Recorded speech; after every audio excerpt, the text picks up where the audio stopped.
Bismillahirrahmanirrahim. Assalamualaikum warahmatullahi wabarakatuh. Ketemu lagi dengan saya Karisma dalam pembelajaran Seni Budaya dan Prakarya. Dalam bab 3, kita akan membahas mengenai gaya dan bernyanyi lagu daerah. Oke, how are you today? Alhamdulillah, I'm great. Excellent. And you? And kaifa halukum jami'an? Alhamdulillah inni bi khair. Wa antunna? Alhamdulillah. Semoga kita senantiasa berada dalam lindungannya, sehingga nanti bisa dipertemukan lagi insya Allah di pondok yang sama-sama kita rindukan. Amin. Oke, kita akan membahas bab 3. And let's begin our lesson by reciting al-isti'adah and basmalah. Wahaya sanabda bil qiraatil al-isti'adah wa basmalah. A'udzubillahi minasyaitonirrajim. Bismillahirrahmanirrahim.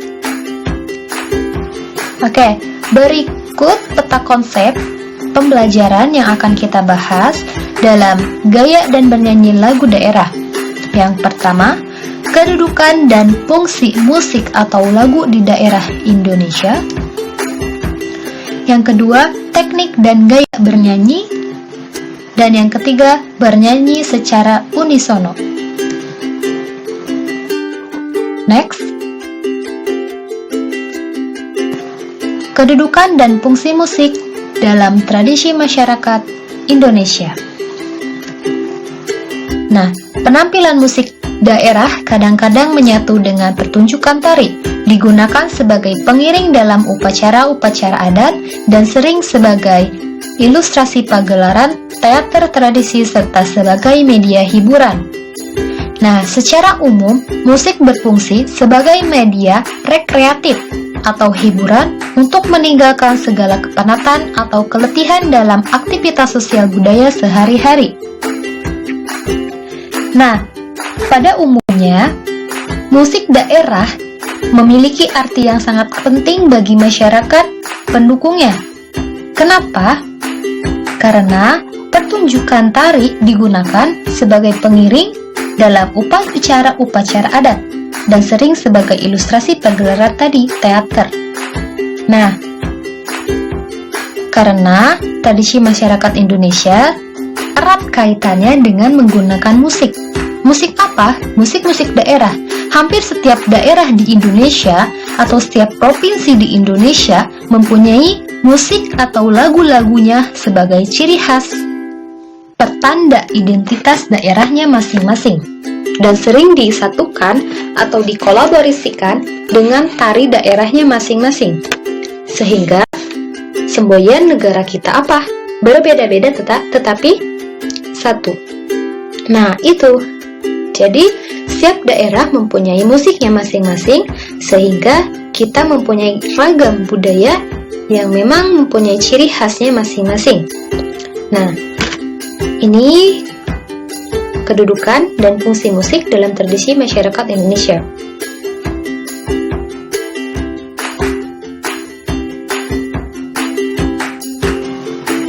Nah, berikut beberapa fungsi musik bagi masyarakat. Yang pertama yaitu sarana upacara adat. Nah, musik digunakan sebagai sarana upacara adat. Musik daerah bukan objek yang otonom atau berdiri sendiri. Musik daerah biasanya merupakan bagian dari kegiatan lain. Sebagai contoh, upacara merapu. Di Sumba menggunakan irama bunyi-bunyian untuk memanggil dan menggiring kepergian roh ke pantai Merapu. Begitupun pada masyarakat Sunda yang menggunakan angklung pada waktu upacara seren tahun atau panen padi. Nah, sebagai masyarakat Indonesia, tentunya kita mengetahui berbagai ragam daerah yang menjadi ciri khasnya masing-masing. Tetapi, sikap apa sih yang harus kita tonjolkan pada budaya-budaya masyarakat? Yaitu kita hendaknya senantiasa bertoleran terhadap budaya-budaya yang ada. Nah, itu karena kepercayaannya seperti itu, jadi kita harus bertoleransi terhadap upacara merapu tersebut. Nah, yang harus kita yakini di sini musik menjadi salah satu fungsi dari musik, yaitu sarana upacara adat. Karena musik daerah biasanya merupakan bagian dari kegiatan lain, sehingga di Indonesia musik daerah dianggap memiliki kekuatan yang dapat mengandung kegiatan magis, sehingga digunakanlah sebagai sarana upacara adat. Ini salah satu contohnya. Yang kedua, next.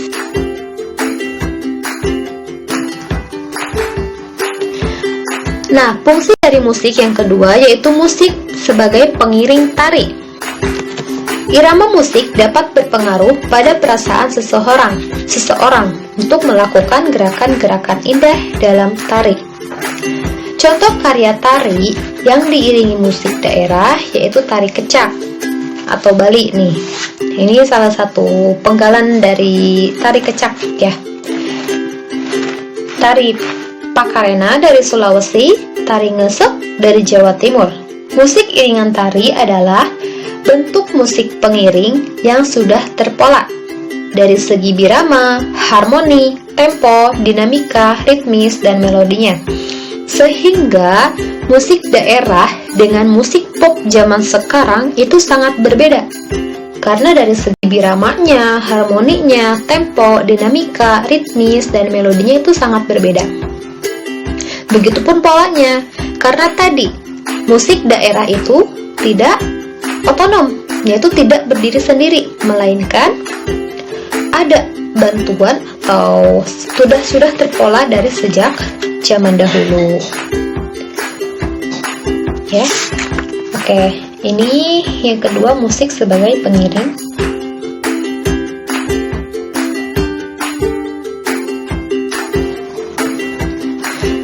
Nah, yang ketiga ada media bermain. Ini sebagai contohnya, lagu-lagu rakyat atau folk songs yang tumbuh subur di daerah pedesaan banyak digunakan sebagai media bermain anak-anak. Fungsi musik sebagai media bermain biasanya diartikan sebagai pengiring suatu permainan, di mana fungsinya agar permainan tersebut lebih meriah dan semangat. Contohnya lagu Ampar-Ampar Pisang dari Kalimantan. Nah, siapa yang tahu lagu Ampar-Ampar Pisang? Nah, lagu ini kerap dijadikan sebagai pengiring media bermain. Atau ada lagu Cilukba atau ya Pok Ame-Ame. Nah, itu sering digunakan sebagai media bermain yang berasal dari daerah Betawi.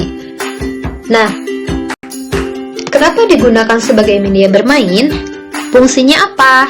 Yaitu sebagai agar permainan tersebut lebih meriah dan semangat. Nah, ada yang pernah memainkan lagu Ampar-Ampar Pisang?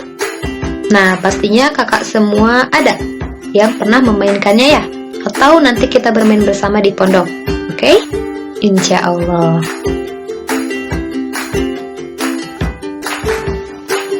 Nah, yang keempat, fungsi dari lagu atau musik daerah sebagai media penerangan.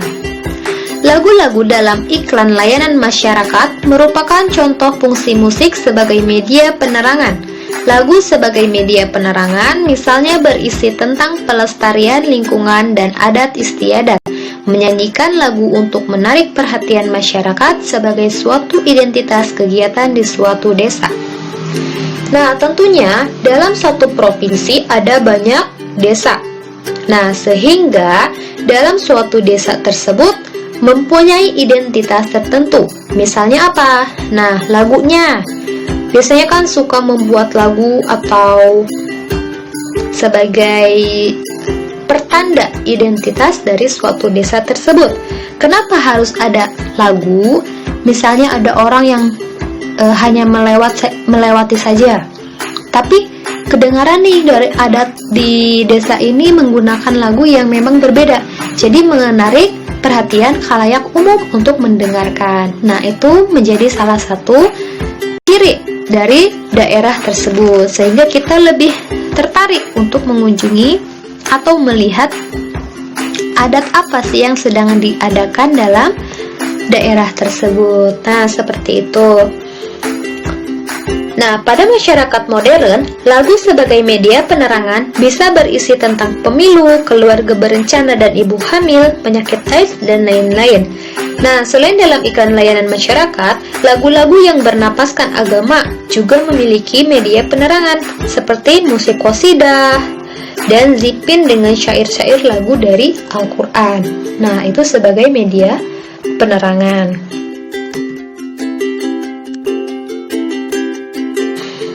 Nah, kita masuk subbab yang bagian B, yaitu teknik dan gaya bernyanyi dalam musik tradisi. Masyarakat dan suku bangsa asli Papua menari sekaligus bernyanyi dengan bermain tifa. Tifa itu apa? Yaitu alat musik dengan cara dipukul dengan sumber bunyi membran atau alat musik gendang masyarakat Papua dalam kelompok. Nah, biasanya bangsa asli Papua menari berkelompok dengan cara memainkan tifa. Nah, ini berarti teknik dan gaya mereka dalam bernyanyi.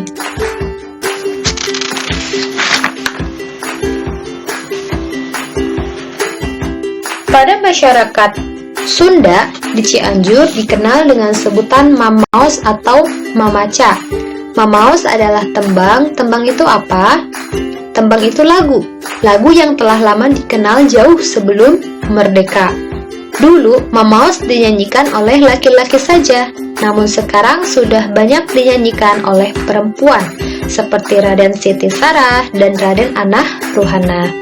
Bahan mamaos berasal dari berbagai seni suara Sunda seperti pantun, beluk, atau membaca yang disusun menjadi satu kesatuan sehingga disebutlah sebagai mamaos atau mamaca. Nah, berarti mamaos atau mamaca ini berasal dari berbagai seni suara di Sunda. Sehingga terjadilah kolaborasi antara satu dan yang lainnya yang menghasilkan suatu karya budaya yang disebut dengan mamaos atau mamaca. Nah, kita masuk pada C, bernyanyi secara unisono. Oke, perhatikan gambar-gambar berikut. Nah, antara dua gambar ini, dua gambar maksudnya tekniknya ya. Dua teknik ini ada perbedaan. Nah, apa sih unisono? Nah, bernyanyi secara unisono adalah bernyanyi satu suara. Banyak masyarakat dari berbagai suku, beberapa suku di Indonesia yang hanya terbiasa bernyanyi dalam satu suara, yaitu sesuai dengan melodi pokoknya saja. Lagu daerah yang dinyanyikan merupakan warisan budaya. Nah, teknik unisono yaitu bernyanyi satu suara. Nah, manakah antara kedua gambar ini yang menggunakan teknik unisono? Yaitu pada gambar yang pertama ya, banyak orang tapi yang dihasilkan menjadi satu suara saja, seperti itu. Kalau teknik yang kedua ini merupakan teknik vokal solo, jadi hanya satu orang yang bernyanyi. Alhamdulillah, kita sampai pada penghujung dari bab 3. Seperti biasa ada oleh-oleh dari setiap pembelajaran ya.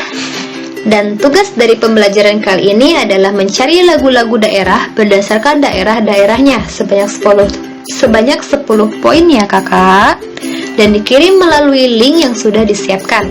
Insya Allah nanti linknya ada ya.